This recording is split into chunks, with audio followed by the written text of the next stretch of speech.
ایک صاحب کی دوستی ہو گئی ایک فقیر سے، مانگنے والے سے، اور بڑی پکی دوستی ہو گئی، اور فقیر مانگ مانگ کر پیسے جمع کرتا تھا، اور اس انسان کے پاس جس سے دوستی ہو گئی تھی بطور امانت کے رکھتا تھا، آپ کے پاس رکھو، جمع کرتا رہا، ایک مدت ہو گئی، پھر اس نے آنا چھوڑ دیا، اس فقیر نے آنا چھوڑ دیا، تو جس آدمی کے پاس امانت رکھی تھی اس کو فکر ہوئی کہ بھئی اس کی امانت میرے پاس ہے اور وہ آتا نہیں ہے، کیا ہوا اس کا، کہیں مر تو نہیں گیا، کوئی مسئلہ تو اس کا نہیں ہوا، تو اس نے جو اپنا ایڈریس دیا تھا، اپنا جو عنوان دیا تھا، اپنا جو ٹھکانہ دیا تھا، یہ آدمی اس کو تلاش کرتے ہوئے اس ایڈریس پر پہنچا، تو دیکھا کہ وہ بیمار پڑا ہوا ہے، اکیلا ہے، بیمار پڑا ہوا ہے، تنے تنہا زمین پر لیتا ہوا ہے۔ اس نے جا کر کہا کہ بھئی وہ تیری امانتیں ساری میرے پاس ہے، تو کہا کہ میں تیرے ہی انتظار میں تھا، اب تو میرے پاس 1-2 دن رہے، اس لیے کہ مجھے پتہ نہیں میری روح کب نکل جائے، اب میں آخری وقت میں چل رہا ہوں، لیکن میری تجھ سے وصیت یہ ہے کہ میرا جتنا مال تیرے پاس ہے وہ سارا کا سارا مال میری قبر میں میرے ساتھ رکھ دینا، ٹھیک ہے۔ اس کی موت ہو گئی، اس آدمی نے وصیت کے مطابق اس کو غسل دیا، کفن دیا، اس کو دفنا دیا اور اس کا مال رکھ دیا۔ وہ کہتا تھا کہ تجھے معلوم ہے مجھے مال سے بڑی محبت ہے، اس لیے میرے ساتھ قبر میں رکھ دینا۔ اس کے مال کو قبر میں رکھ دیا گیا۔ کچھ وقت کے بعد اس آدمی کو دل میں یہ بات آئی کہ بھئی وہ تو مر گیا، گل گیا، سڑ گیا، اس کی بودی ختم ہو چکی ہوگی، اس کو مال کی کیا ضرورت، لاؤ میں اس مال کو نکال لوں، کچھ کام آ جائے ہمارے۔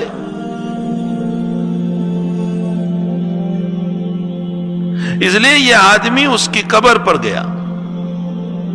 اور اس کی قبر پر جا کر قبر کھودی اور اس کے اندر پیسے نکالنے کے لیے اترا، تو وہ پیسے جو ہیں اس کے بدن کے اوپر چپکے ہوئے تھے۔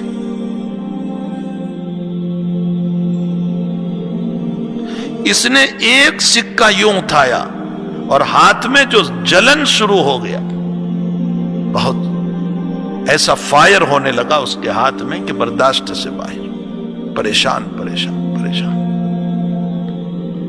اب یہ ہر وقت پانی میں ہاتھ ڈالتا ہے، جب تک پانی میں ڈالتا ہے ذرا سی راحت، اس کے بعد پھر فائر شروع ہو جاتا ہے، جلن شروع ہو جاتا ہے، پھر پریشانی شروع ہو جاتی ہے۔ کئی لوگوں کے پاس گیا، ڈاکٹروں کے پاس، حکیموں کے پاس، طبیبوں کے پاس، علماء کے پاس، کئی لوگوں کے پاس گیا، لیکن اس کا جلن اور اس کا فائر ختم ہونے کے لیے تیار نہیں۔ تو اس کو پتا چلا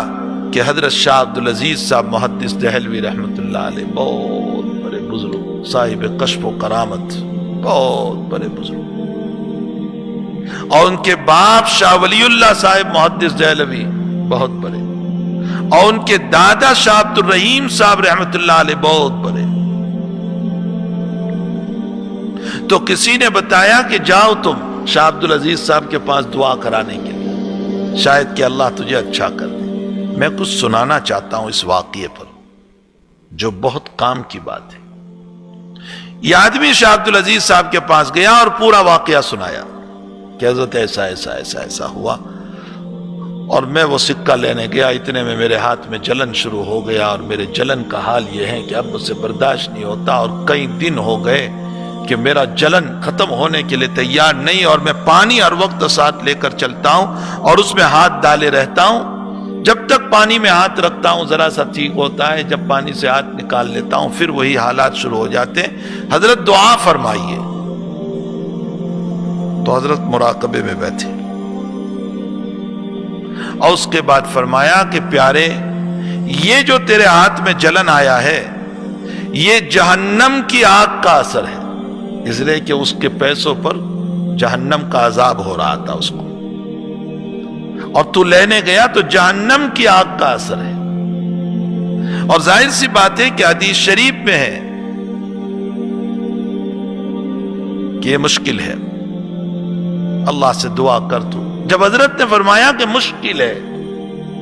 دور ہونا